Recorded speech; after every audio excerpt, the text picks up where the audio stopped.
كثير. يحكى أن فتى قال لأبيه: أريد الزواج من فتاة رأيتها وقد أعجبني جمالها وسحر عيونها. رد عليه والده وهو فرح ومسرور: أين هذه الفتاة حتى أخطبها لك يا بني؟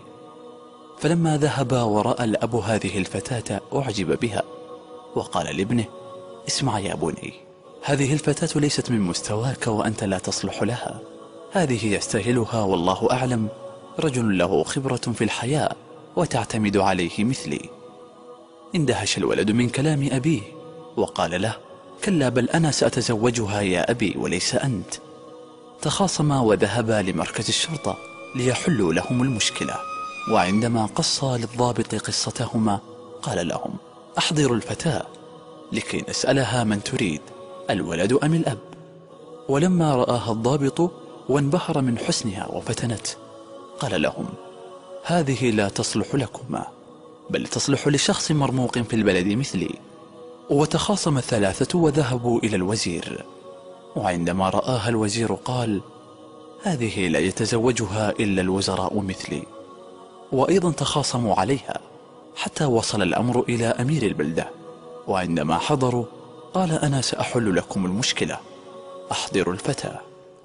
فلما رآها الأمير قال: هذه لا يتزوجها إلا أمير مثلي.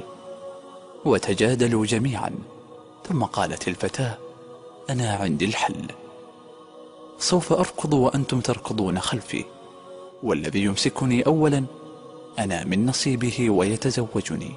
وفعلا ركضت وركض الخمسة خلفها، الشاب والأب والضابط والوزير والأمير.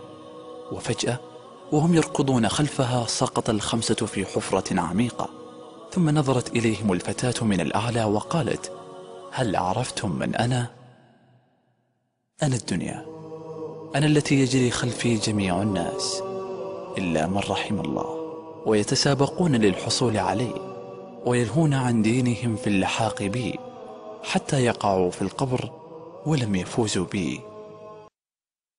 اعلموا أنما الحياة الدنيا لعب ولهو وزينة وتفاخر بينكم وتكاثر في الأموال والأولاد، كمثل غيث أعجب الكفار نباته ثم يهيج فتراه مصفرا ثم يكون حطاما، وفي الآخرة عذاب شديد ومغفرة من الله ورضوان، وما الحياة الدنيا إلا متاع الغرور.